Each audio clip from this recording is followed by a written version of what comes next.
I didn't expect my life to split into before and after over something as ordinary as grabbing lunch on a cold December afternoon. But sometimes the universe doesn't tap you on the shoulder. It grabs you by the collar and pulls you straight into someone else's story. And that's exactly what happened that day in Vancouver. Welcome to Storytime. Watch out and take care. I still remember the hiss of the bus brakes when I stepped off, the way the winter air slapped my face awake, and how I thought I was simply killing a few hours before heading back to Seattle. I had no plans, no obligations, just a day trip. A Tuesday, nothing special. But the moment I walked into that little cafe, warm lights, clinking cutlery, the smell of burnt espresso, I had no idea that within an hour, I'd meet someone who would completely rearrange the way I saw the world and myself. I was halfway through my sandwich, staring out the window the way you do when you let your mind wander. That's when I saw her. A tiny girl, 15 at most, curled up in the boarded-up doorway of a closed business next to the cafe. Everything about her looked cold. Her fingers, her clothes, even her expression. But what punched the air out of my lungs was the small, unmoving bundle in her arms.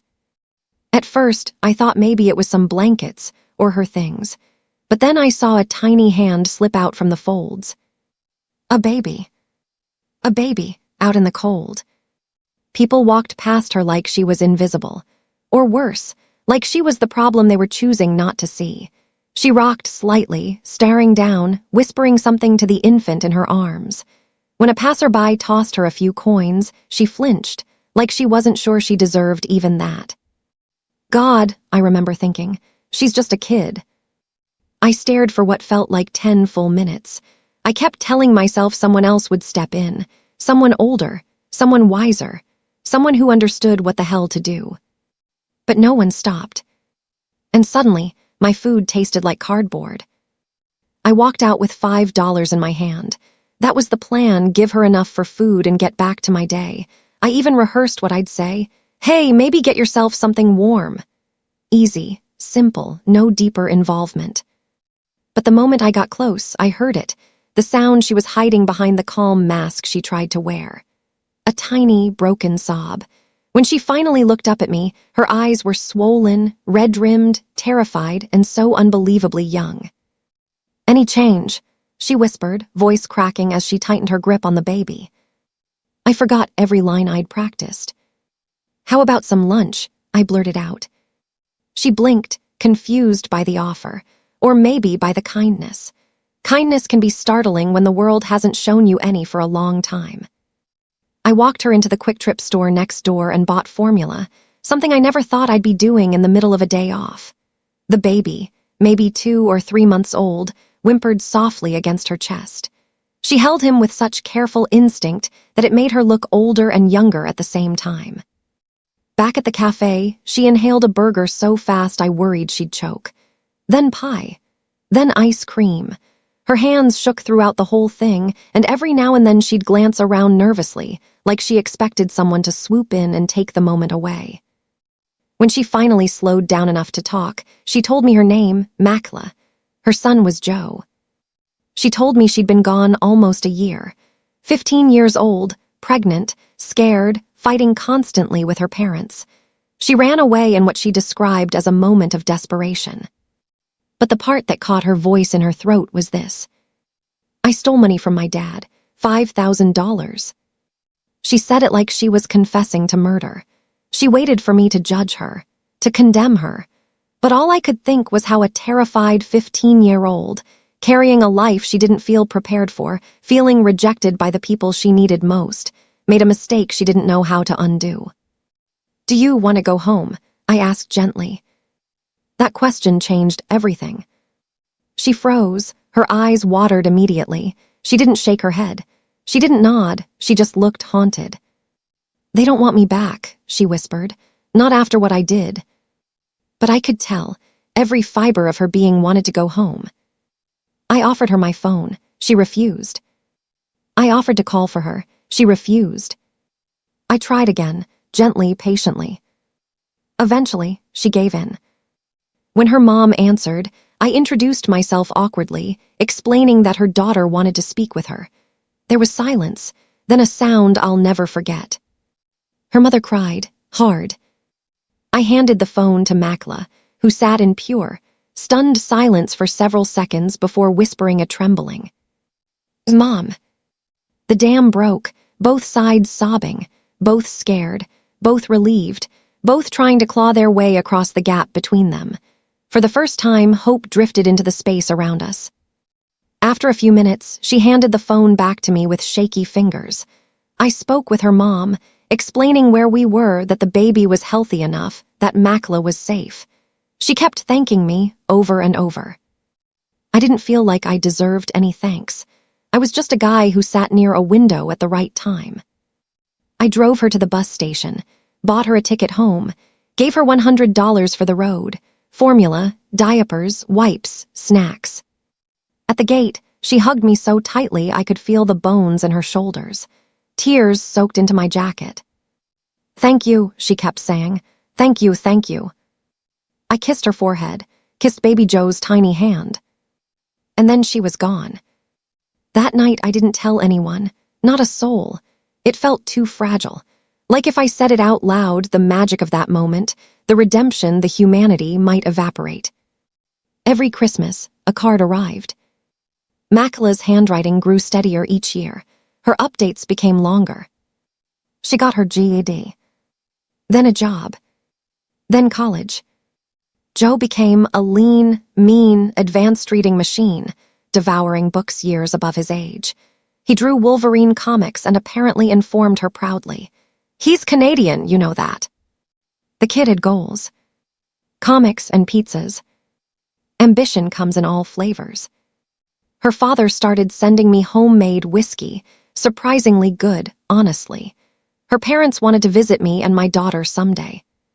But there was one thing I never expected. I never told anyone in my real life, not when I got home that night, not that week, not that month. It became my secret memory, my private reminder that even one small moment of decency can change the trajectory of someone's entire existence. But then I got married again, built a new life, a new family. And suddenly, the past wasn't so far behind me. How do you look at your wife and casually say, "Oh, by the way, 15 years ago I helped a runaway teenage mother reunite with her family, funded her journey home, stayed in touch for years, and now her parents want to visit." You don't just drop that into dinner conversation. But life has a funny way of pushing you toward truths you've been avoiding. Instead of spiraling over how to reveal everything, I made a different choice, one that felt honest, adult, and rooted in who I was becoming. I sat my wife down one evening, no build-up, no theatrics, and told her everything, every single part of the story I had locked away. She listened without interrupting, eyes softening as the story unfolded. When I finished, expecting judgment, confusion, or even anger, she smiled gently. "I'm glad," she said. "I'm glad you did that. I'm glad Joe and Makla have you in their story, and I'm glad I get to know this part of you." It felt like exhaling a breath I'd held for 15 years. Today, the story isn't a secret anymore. Makla visits sometimes, with Joe, who's now older, funnier, and still obsessed with Wolverine. Our families share meals, memories, and the strange connection born from a moment in a cold doorway in Vancouver. And looking back, I realize the lesson I carry with me. You never know the weight of kindness while you're doing it. You only learn its value years later, when you see the life it helped shape. Some stories don't change the world, but some change someone's world. And sometimes that's enough. Thanks for watching the whole story. Hit like to support the channel. I knew my life was about to change the moment my 15-year-old son said the words, "Mom, Bree's pregnant." For a split second, the world around me went silent, like someone had pressed pause on reality. I wasn't just worried. I was terrified, because I'd lived this story before. But I never expected how far this would spiral. Welcome to Storytime. Watch out and take care. I had Ollie when I was just a kid myself. 15, scared. And holding a positive test in the bathroom of a tiny rental with a sink that wouldn't stop dripping. People told me my life was over, that I'd ruin his life, that we'd never crawl out of the hole we were in. But we did. We got married at 18. We worked our way up from nothing. Degrees, trades, stability, a house full of kids and love. And maybe that's why Ollie thought he could recreate my story like a blueprint. Like my teenage survival was a success plan. Ollie had been friends with Bree since they were 7. Sweet, messy-haired kids who traded snacks and laughed too loud at school concerts. I knew her parents. We weren't close, but we were familiar. Warm hellos, shared drinks, little jokes between adults while the kids video chatted about whatever teenagers cared about.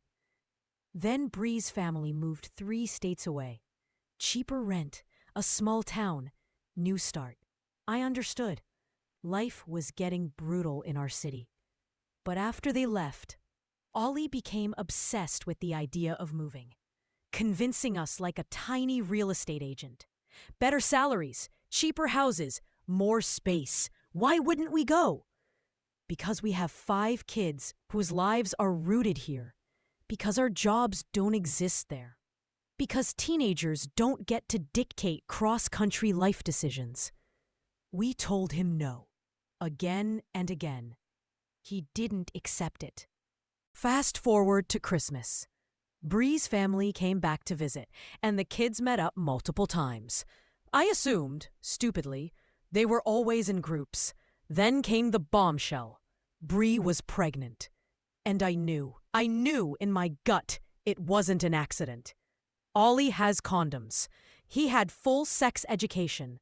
From me, from school, from life.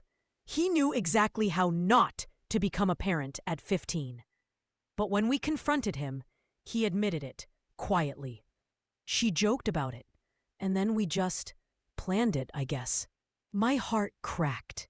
Not just because of the pregnancy, but because I realized the depth of his desperation.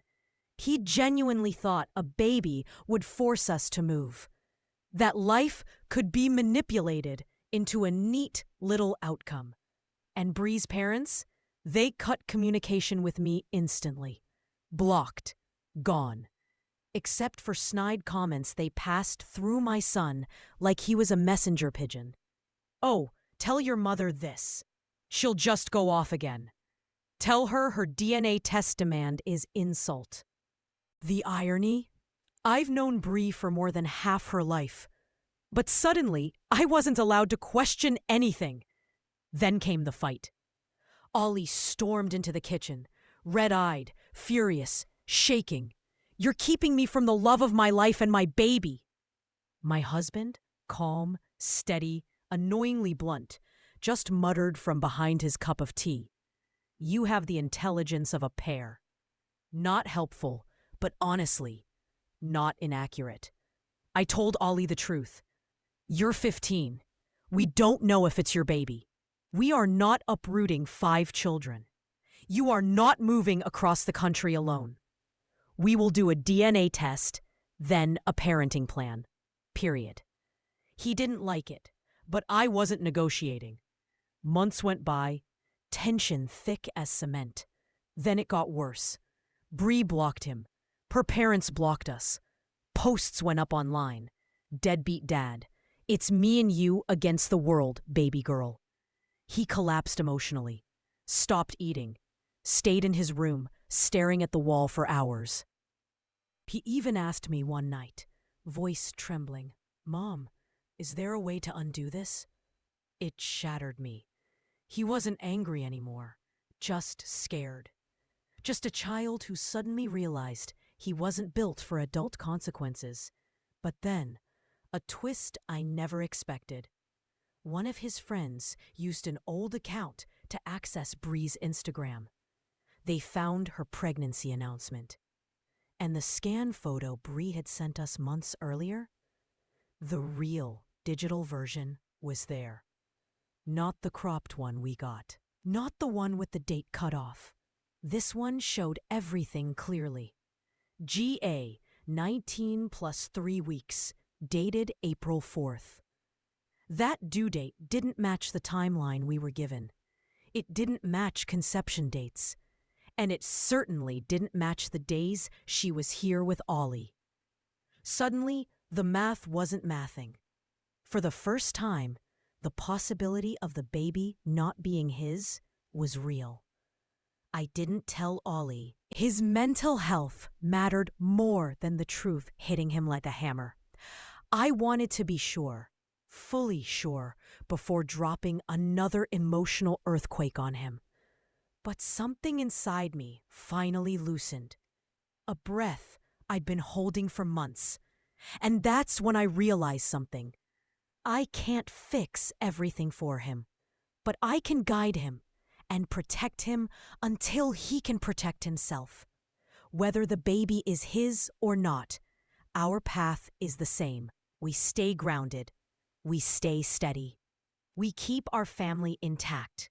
We teach him responsibility, not blind sacrifice. And we move forward, one real, practical step at a time. 6 months later, things feel different. Ollie talks more openly. He's eating properly again. He's helping with his siblings. He's doing better at school. And for the first time since this nightmare began, he laughs again. We still don't know the final DNA results, but whatever they are, we're moving into the future with a plan, boundaries, and clarity. Looking back, that chaos wasn't destruction. It was a forge tempering us stronger. I learned boundaries aren't cruelty, they're lifelines. And guiding with tough love builds resilience. Ollie's wiser now, chasing dreams, not delusions, and our family's tighter for the storm we weathered together. Thanks for watching the whole story. Let me know what you think about today's story in the comments section below, and subscribe to StoryTime for more stories. I knew something was wrong the moment I opened the email. Not because it told me I didn't get the job. I was already numb to rejection at that point. But because attached to it was a Word document titled, "For Your Improvement." And inside, line by line, a grown man I had spoken to exactly once had dissected me like a lab specimen. Welcome to Storytime. Watch out and take care. I never expected a simple job rejection to feel like a punch to the gut from a stranger. But when that email popped up 3 days after the formal "thanks but no thanks," attaching a Word doc ripping apart every flaw in my interview performance, including calling my love for Les Miserables pretentious, I sat frozen at my kitchen table, coffee going cold, my stomach twisting into knots of doubt and humiliation. As a young job seeker, dipping my toes into the full-time world for the first time, I'd poured everything into that final round, only to have this panel interviewer I'd barely spoken to dissect me like a failed experiment. Heart racing, I clicked open the attachment, and with each bullet point, my confidence crumbled further, leaving me wondering if I was even cut out for any of this. The job hunt had been brutal from the start. An endless cycle of scrolling listings on my laptop in my tiny apartment. The glow of the screen, the only light after midnight shifts at my part-time gig. The world felt stacked against me. Layoffs everywhere, economies sputtering, and every application felt like shouting into a void. But this copywriter position at a financial firm sparked a flicker of hope. It wasn't directly about stocks, just crafting ads and web updates, something I could sink my writing teeth into. I prepped obsessively, practicing answers in the mirror, my reflections staring back with forced smiles. The early rounds went smoothly over Zoom, casual chats where I shared my background, my love for storytelling. Then came the panel final.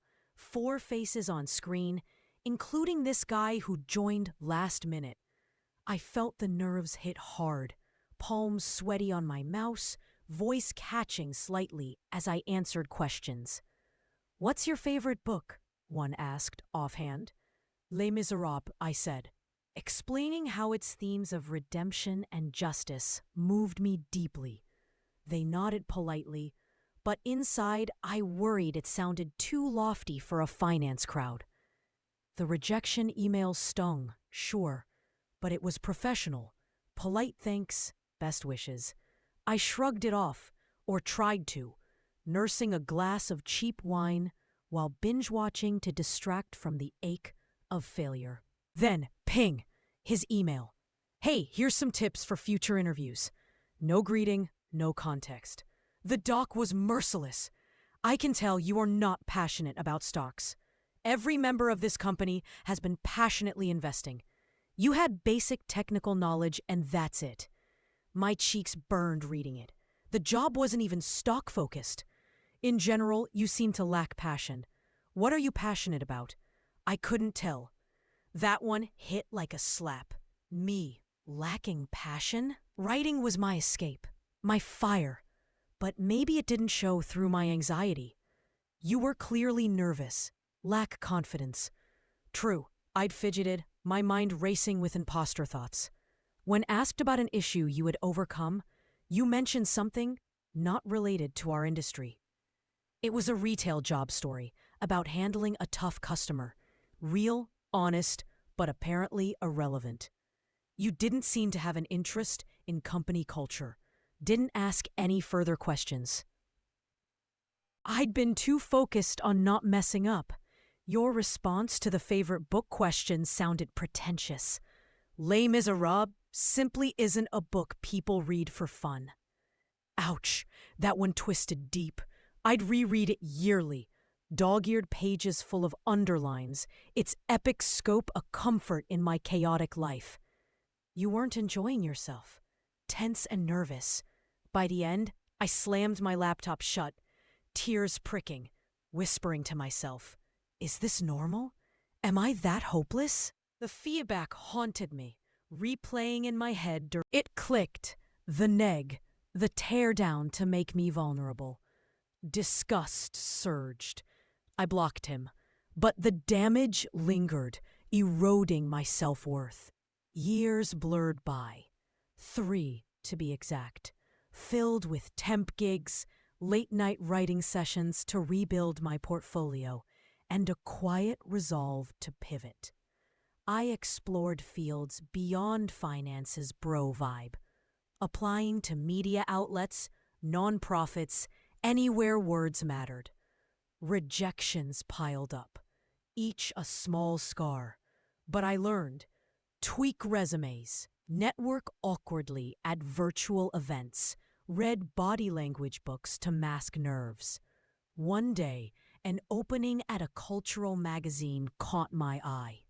Entry-level writer. No stock talk required. The interview? In person. My hands steady this time, sharing stories with genuine spark. They hired me, and slowly the role grew. Articles on literature, profiles on artists. A promotion came this year, more responsibility. A desk with a window view of bus. The real shift happened recently, during an interview with a celebrity idol I'd admired forever, someone whose work echoed my own quiet passions. As we wrapped, the room humming with post-chat energy, he leaned in, eyes kind. "I've read your pieces," he said, voice warm like aged whiskey. "Your passion leaps off the page. It's rare. Keep that fire." My heart swelled, a quiet vindication washing over me, erasing old doubts in a rush of relief. No dramatic revenge on that old interviewer. I never looked him up. Instead, I channeled the hurt into growth. proving passion isn't performative, it's persistent. Looking back, that brutal feedback wasn't a curse, but a catalyst, teaching me resilience isn't about faking confidence. It's about owning your story, nerves and all, until the right door opens. And when it does, the joy? It's real, earned, and brighter than any forced smile. Thanks for watching the whole story. Let me know what you think about today's story in the comments section below, and subscribe to StoryTime for more stories. I used to think the scariest thing in the world was being a single mom at 16. Turns out, it's realizing someone else wants to steal your child while smiling like they're doing you a favor.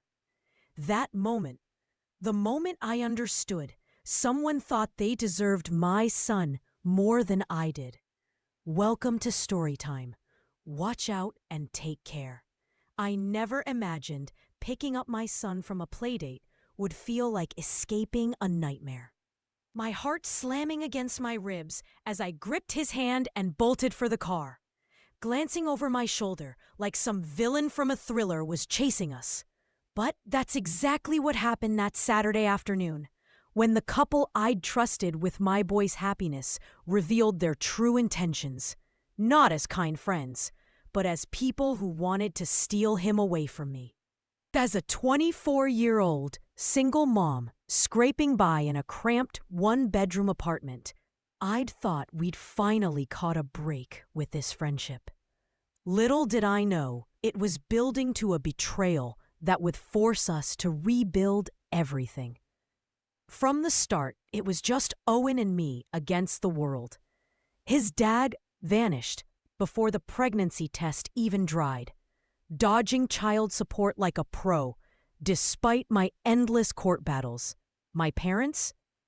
They slammed the door on us when I was 17, calling me a disgrace for dropping out of high school to raise him. We bounced between dead-end jobs, waitressing, cleaning, whatever paid the bills, living paycheck to paycheck in our tiny place where the walls echoed with our laughter and my quiet worries. The faucet dripped endlessly at night, a reminder of what I couldn't fix. But Owen's giggles during our makeshift pillow forts made it bearable. I taught him early. Money isn't love. We had basics, food on the table, clothes that fit, but extras, rare. Birthdays meant homemade cake and a thrift store toy. Holidays, a few wrapped surprises I'd scrimped for. He seemed content, his big brown eyes lighting up over simple things, like chasing pigeons in the park or sharing ice cream cones on hot afternoons. "It's us, Mom," he'd say, hugging me tight, and my chest would swell with that fierce, protective love only a parent knows. Everything shifted when Owen started second grade at a school across town. One I lotteried into because our neighborhood option was a disaster zone of underfunded chaos. That's where he met Charlie, energetic, freckled, the kind of kid who turned every recess into an adventure. They clicked instantly, trading Pokemon cards and building forts from playground mulch.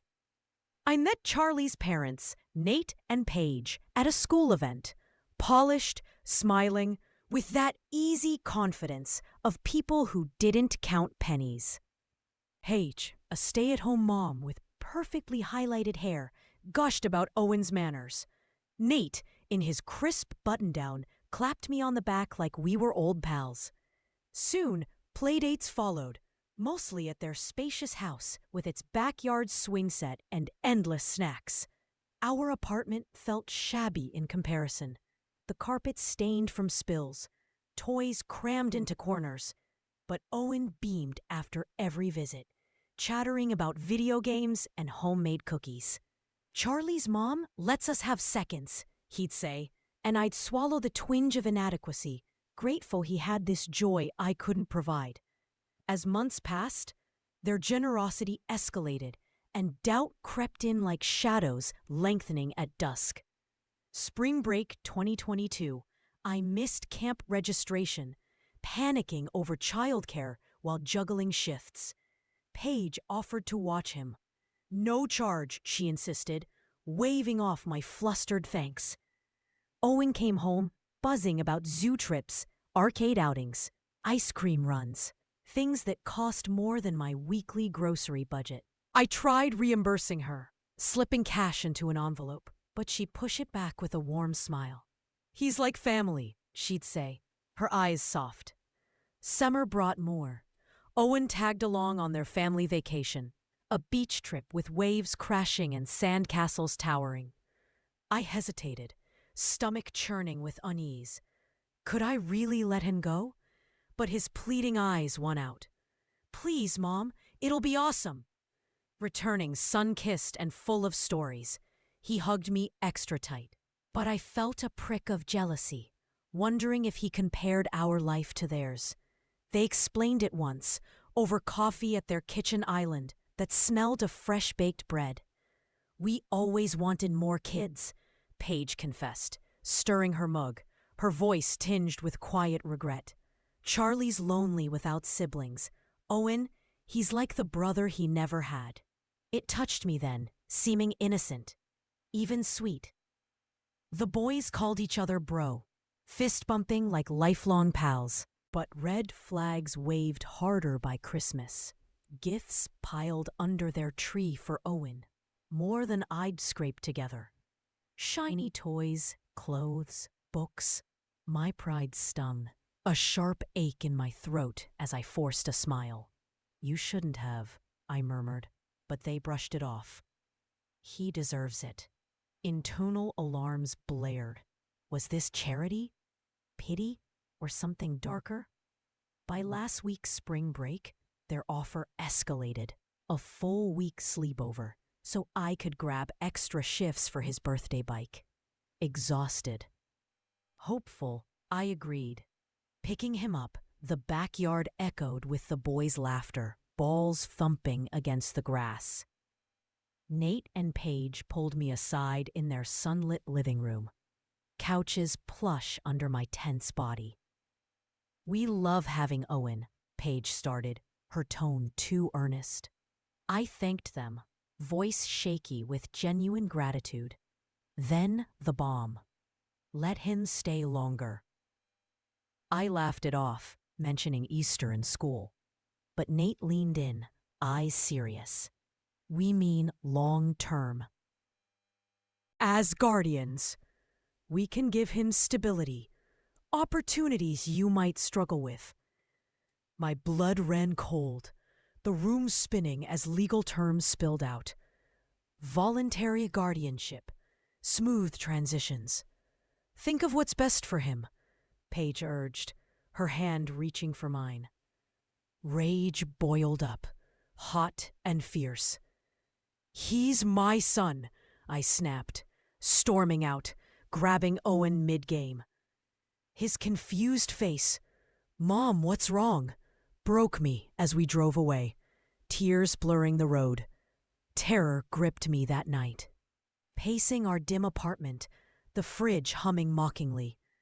I blocked them, alerted the school and rec center, even called police, who sympathized but said no laws broken yet. Owen sensed my fear, curling into me on the couch. "Why can't I see Charlie?" he asked, voice small. I held him close, inhaling his shampoo scent, and explained gently. "They're not safe, buddy. They wanted to take you from me." His sobs racked us both, but he nodded, fierce loyalty shining through. "I don't want to leave you, Mom." The next day's blurred, Paige's attempted pickup at aftercare, police escorting her out, filing for protection. Relief washed over me like cool water when the order came through, but anxiety lingered, a constant knot. The school year dragged, awkward with Charlie still around, But Owen distanced himself, whispering how Charlie called his parents weird. Summer camps provided breathing room, but fall brought horror. The boys in the same class, despite promises. Paige volunteered again, her name on letters like a taunt. Anxiety spiked, nightmares of her whisking him away, the school's indifference fueling my dread. Owen reported her approaches at parties, her persistent questions, and I knew we couldn't stay. Broke but determined, I applied for jobs far away, fingers trembling on the keyboard. That's when the turning point came. Practical and hard-earned. A live-in nanny gig 3 hours away. Interviewing with the family, I braced for rejection. Single mom with a kid? But they welcomed us, offering an in-law suite. Boundaries clear, pay steady, no rent eating my savings. Owen adapted, thriving in his new school, spending afternoons with me and the babies I cared for. No more lonely aftercare. We built routines, picnics in parks, his laughter echoing freely. When they no longer needed a nanny, they connected me to another job. Better pay, flexible enough for our new condo. Down payment from savings I'd never dreamed possible.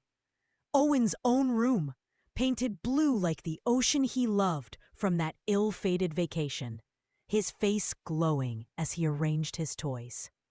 Now, at 26, life feels steady. New friends from nanny circles, a serious boyfriend who adores Owen, a support network built brick by brick. No word from Nate and Paige since 2023. Owen mentions Charlie rarely, content with our peace. Looking back, that betrayal taught me trust is earned slowly, but resilience, it's in the quiet choices. Seeking better jobs, setting boundaries, prioritizing us. We've turned pain into progress, and damn, it feels like home. Thanks for watching the whole story. Let me know what you think about today's story in the comments section below, and subscribe to StoryTime for more stories. You ever have a moment where your gut whispers, something isn't right, but you keep ignoring it because you don't want to look insecure, jealous, or, God forbid, dramatic? Yeah, that was me. And I didn't realize how deep I'd buried that feeling until the day everything snapped into focus. Welcome to Storytime. Watch out and take care. I'm 30, happily married. Like, actually happy, not the Instagram version. My husband is kind, loyal, funny, and solid in all the ways my ex never was. After surviving a relationship where I was cheated on by both my partner and his best friend, trust became something I rebuilt from the ground up. And with my husband, I never felt the need to question him. Well, until recently. My husband has a childhood best friend. Let's call her Claire. From the very first day I met her, something felt off. Not "I hate you" obvious. No. She used the kind of subtle, polished coldness that makes you question if you imagined the slight in the first place. She'd talk around me instead of to me. She'd avoid every group event that included me, but ask my husband to hang out alone. She skipped my birthday, skipped our engagement dinner, skipped our wedding, but still popped up whenever she needed emotional comfort. From him, not from me. Every time I brought it up, my husband would say, "She's just socially awkward. You're reading too much into it." And for a while, I believed him.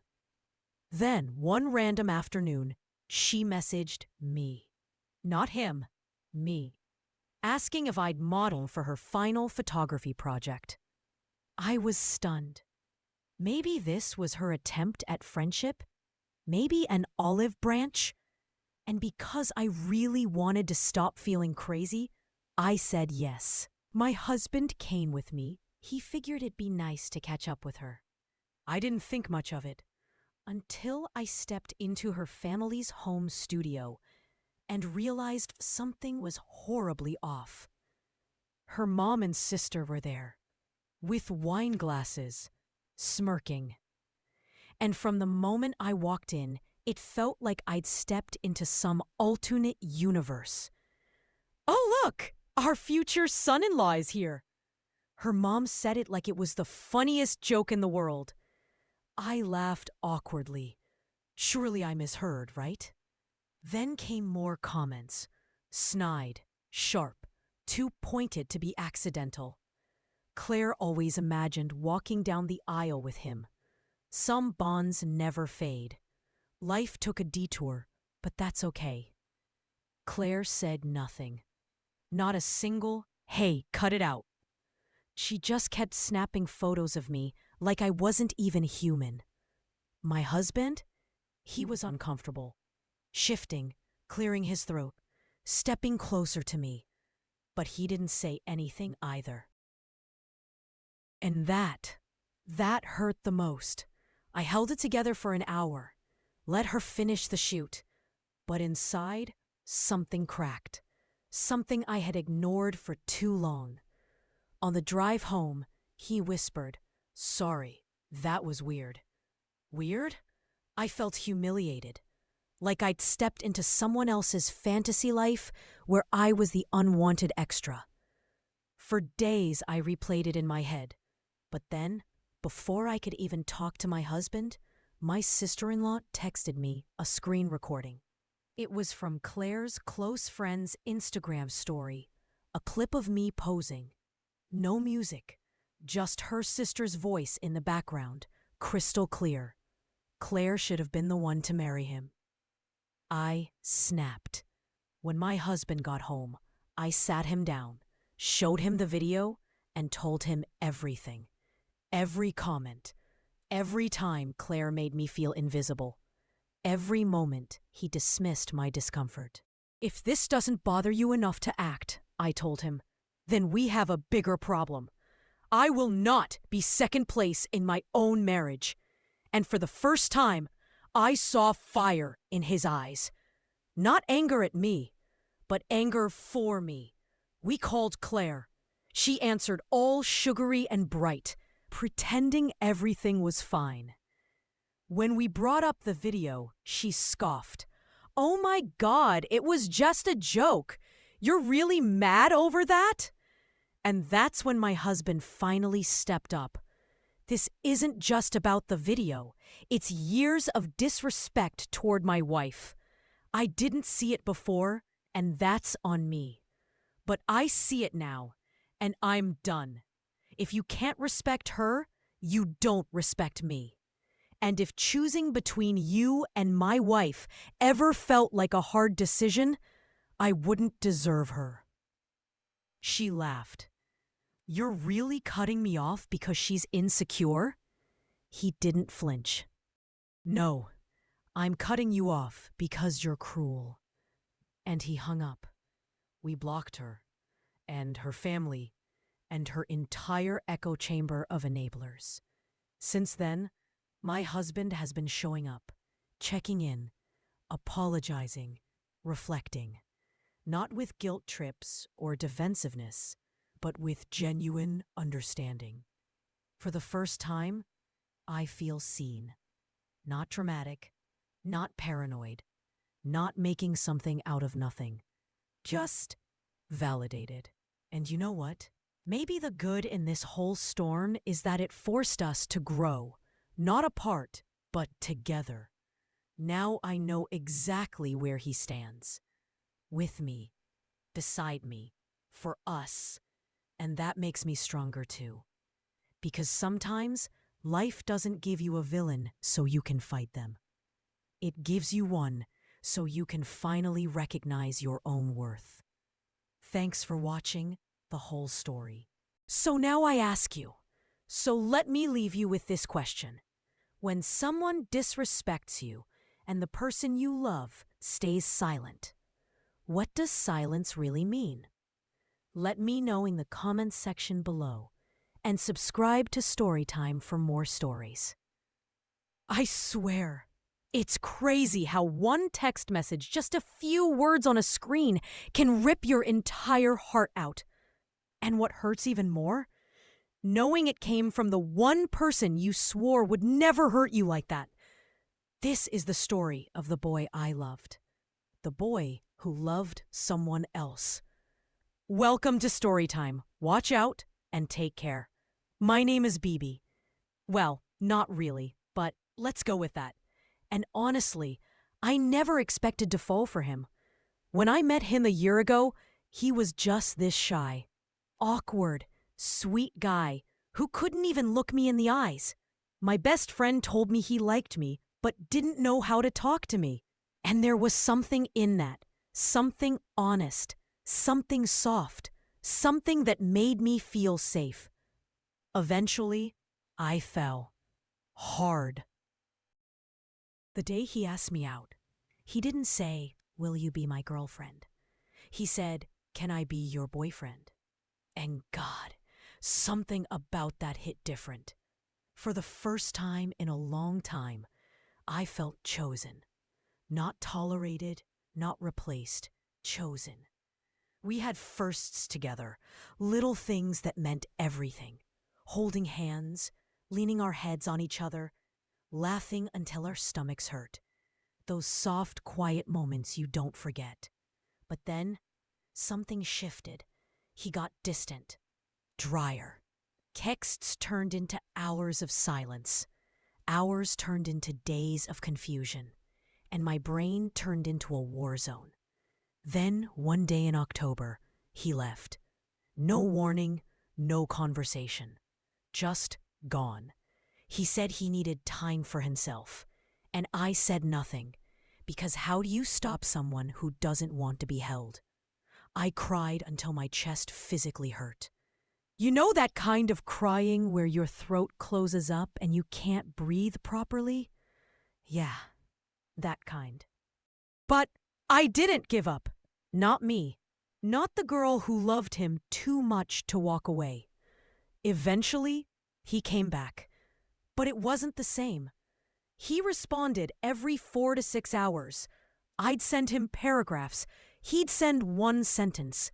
I felt like a ghost haunting my own relationship. But I stayed, because love blinds you before it saves you. And then, just when things were finally stable, he ended it. Again. Said I was unhealthy, that I wanted too much, that I didn't let him talk to people, that I spent too much time with him. Hearing that broke something in me, because it wasn't even true. All I ever wanted was balance and love. But when someone wants to leave, they'll always find a reason. Then, of course, he came back again. And yes, I admit it, I let him. Because loving someone that deeply turns you into a fool you don't even recognize. Everything was fine until July, until New York. I was spending time with family, thinking my relationship was finally stable when he texted, "We need to talk." And with that one message, my stomach dropped. Then he sent the sentence that shattered me. "I like another person." A month. He lied to me for a whole month. I felt something inside me collapse. I ran to the guest room, shut the door, and broke. Like actually broke. I sobbed so hard, my legs gave out. I couldn't breathe. I couldn't think. I just felt this emptiness. Like he'd ripped out a piece of my soul. And you know what made it worse? He didn't care. Not really. Not enough. He left. Again. And I sat there grieving someone who was still alive. A few days later, he texted me again, wanting to talk when I came back. And like a fool in love, I listened. He fed me some nonsense about how his phone was taken and the girl left him. As if that somehow rewrites the story. As if betrayal becomes softer when the other woman. He even sent me a sticker right after telling me he betrayed me. A sticker, like I was supposed to laugh about it. But I was surprisingly calm. I had found a little peace through faith, through healing, through myself. We agreed to stay friends, and for a while it felt like maybe that would help. But then he stopped responding, and I didn't chase. For once, I didn't chase. I still miss him. I still love him in a quiet, stupid, hopeless way. But I won't break myself for someone who couldn't hold me together. He cheated, he lied, he left. But he also taught me something important. Love doesn't have to hurt to be real. And here's the truth I didn't expect. Walking away didn't destroy me. It freed me. Yeah, my heart still aches sometimes. Yeah, I still wonder, what if? But I've started becoming someone I actually like.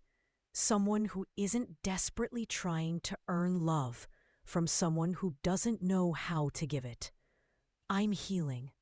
Slowly. Honestly. With setbacks. With progress. And for the first time in a long time, I believe I deserve a love that chooses me the first time. Not the third, not the fourth. Not when it's convenient. A real love. A healthy love. A love that stays. Thanks for watching the whole story. So now I ask you, how many times do we let someone hurt us because we're afraid the world won't offer us anything better? And what if the love we're terrified to lose is the only thing standing between us and the life we deserve? Let me know in the comments section below and subscribe to StoryTime for more stories. I never thought I'd be the guy staring at his phone, heart pounding like a drum in my chest, dialing the number of the man I divorced 3 years ago, the one who shattered me, and yet still holds every piece. The ringtone echoed in my ear, each trill a mix of terror and desperate hope. And when he picked up on the second ring, his voice, deep, familiar, laced with surprise, hit me like a warm wave crashing over cold sand. "Hey, it's me," I said, my throat tight, and in that moment, I knew I was either about to heal or break all over again. Welcome to another day, another episode at Storytime. Watch out and take care. It all started unraveling 5 years into our marriage, back when we were just two guys in our early 30s, building a life in our quiet hometown. We'd been together since high school, me at 15, him at 16, sneaking kisses behind the bleachers, whispering promises under starry skies. He was my everything. Passionate, funny, the kind of man who could make a mundane grocery run feel like an adventure. But then his depression crept in, slow at first, like fog rolling over a lake. He'd stare at the wall for hours, his eyes distant, empty. The binge drinking followed, bottles piling up in the recycling like silent accusations. I'd beg him to see a doctor, to try the antidepressants we picked up from the pharmacy, but he'd wave it off. "I'm fine," he'd mutter, his voice slat, while I watched him spiral, losing his job because he couldn't drag himself out of bed. I stuck it out for so long, God I did. Mornings blurred into nights of me cooking dinner alone, the kitchen filled with the sizzle of onions and the ache of silence. I'd crawl into bed beside him, feeling the weight of his body, but not his presence, my hand on his back, as if touch could pull him back from the abyss. Anger bubbled up sometimes. Why wouldn't he fight for us? For himself?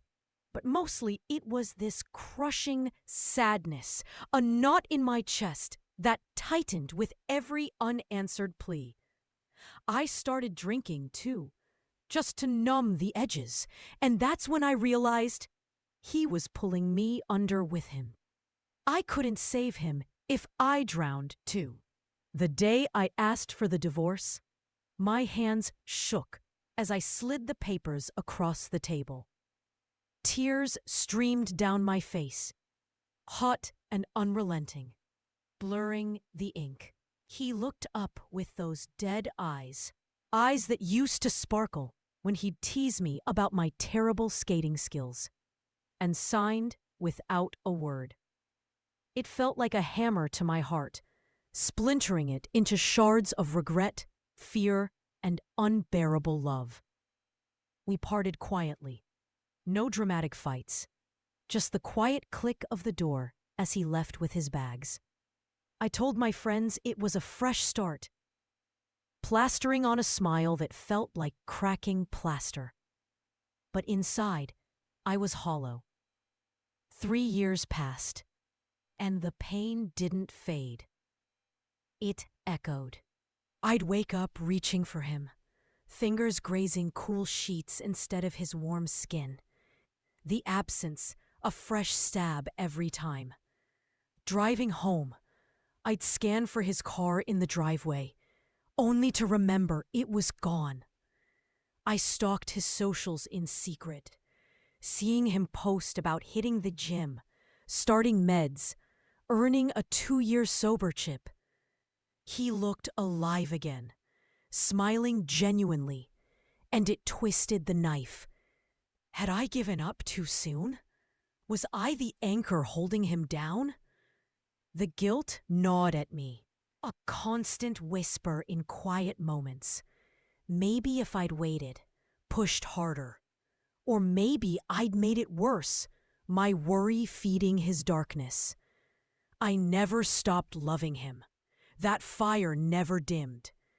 So, after weeks of agonizing, I called.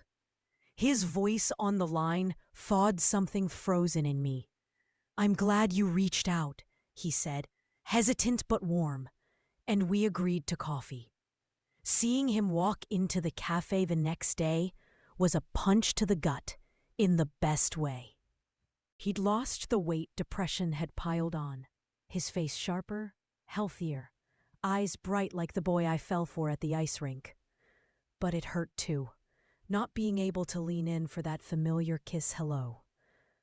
We sat with our lattes, steam curling up like tentative bridges between us. He opened up about the turnaround, the DUI that scared him straight.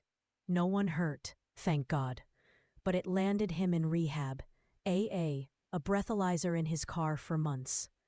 No alcohol since, and the meds? Non-SSRIs, he mumbled, blushing when I pressed. We're helping. He was back at the gym, piecing his life together. Tears pricked my eyes as he spoke.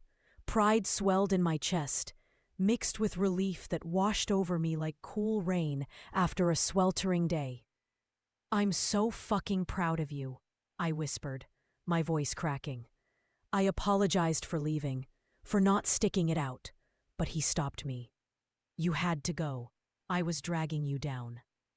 His words lifted a weight I didn't know I carried.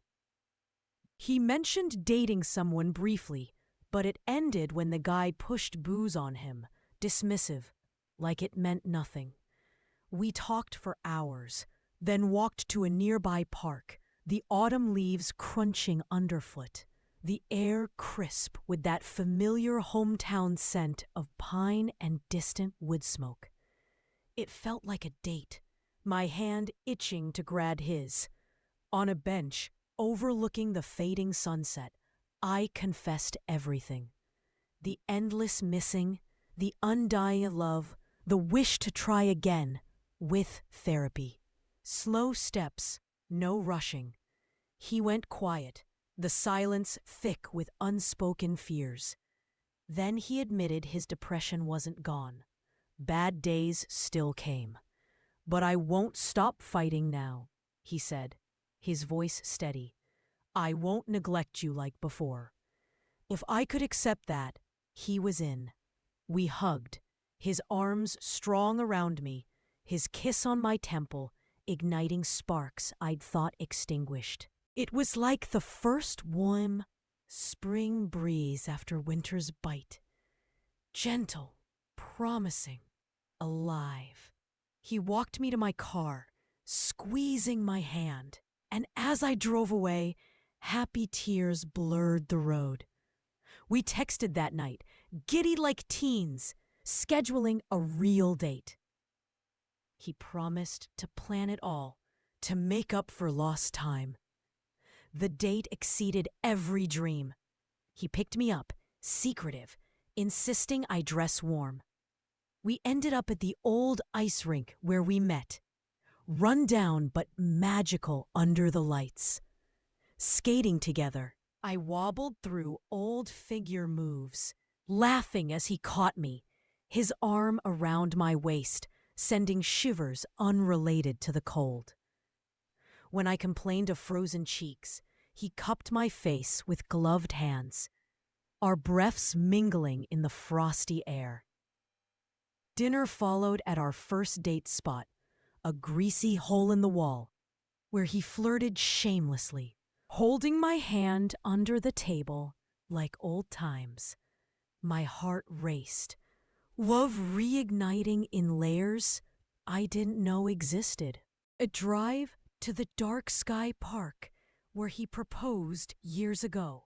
Blankets spread, we stargazed, cuddled close, his heartbeat a soothing rhythm against my ear. Sparkling grape juice in plastic flutes, giggly kisses. It was nostalgic, yet new. "I love you," he murmured in the quiet, and my chest tightened with joy. We went back to his place, intimacy unfolding naturally after years of starvation. No issues, just connection that left me breathless. But as dawn filtered through his curtains, reality settled in. Waking beside him, pulling him close, felt right, yet doubts whispered. We'd rushed before.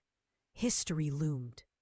Over coffee in his kitchen, steam rising like our tentative plans, we talked honestly. No labels like boyfriends, too juvenile after all this. Instead, we date intentionally, attend couples therapy from the start, build boundaries around his mental health. He'd keep his Alcoholics Anonymous meetings. I'd join support groups for partners. It wasn't a fairy tale reunion, but a practical recommitment. Weekly check-ins, separate finances at first, space to grow individually. Months later, it's working. We're partners again, stronger for the scars. His bad days come, but he communicates, seeks help. I don't smother. We've explained to friends and family.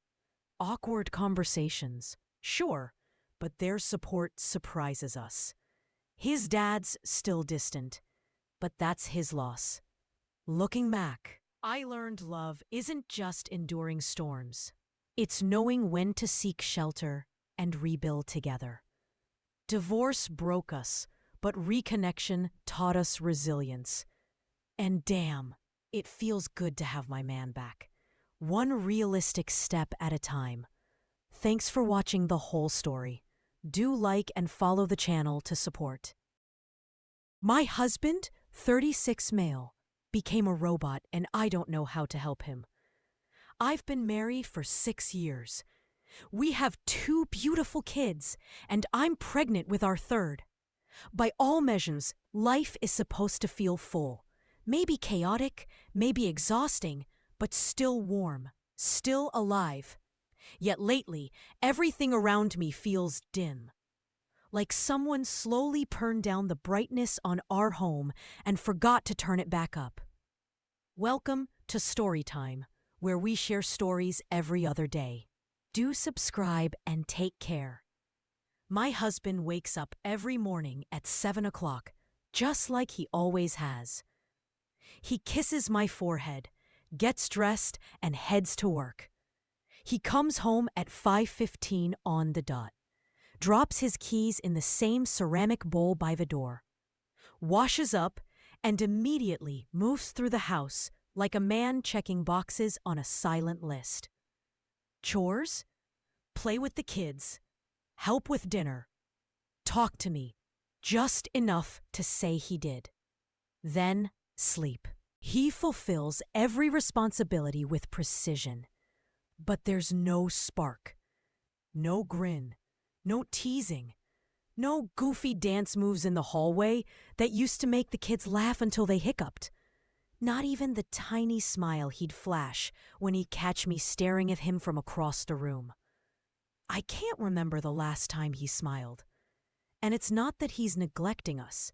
If anything, he's doing more than ever, like he's compensating for something I can't see. But everything he does with this emptiness, like he's a machine going through programmed motions. Like loving us has turned into a job he's obligated to perform, rather than something he's excited to wake up for. That's what scares me. I ask him if he's okay, carefully, softly, the way you ask someone holding a fragile glass. He gives me the same line he gives strangers at work. I'm fantastic. He even uses the same tone. He doesn't watch TV anymore. He doesn't play games. He doesn't even sit down unless he's sleeping. It's like he's forgotten how to exist outside of being useful. Even our intimacy has changed. We still have sex, but only because I initiate. He never reaches for me first. He just follows my lead. His hands are there, but his mind isn't. He treats it like another task on the list. Make her happy. And the thing is, he does try. He always tries. But lying next to a husband who is physically present and emotionally absent feels lonelier than lying in an empty bed. Sometimes I watch him when he thinks I'm not paying attention, eating quietly, folding laundry, tying our daughter's shoes, lifting our son onto his shoulders. He looks like a man carrying invisible weights, the kind that don't leave marks on the skin, but leave bruises inside the heart. And I know him well enough to know he's hurting. I just don't know why. And he won't let me in. In a little while, he'll walk through that door again, exhausted, polite, and numb. And tonight I'm going to stop pretending I don't see it. I'm going to sit him down, look him in the eyes, and tell him I miss him. The real him. The man who laughed loudly and complained dramatically about burnt toast and sang off-key in the shower. The man who was alive, not just functioning. I don't know if I can fix this. I don't know if he'll open up or shut down. But I can't let him disappear behind his responsibilities without a fight. Because I love him. Because I need him.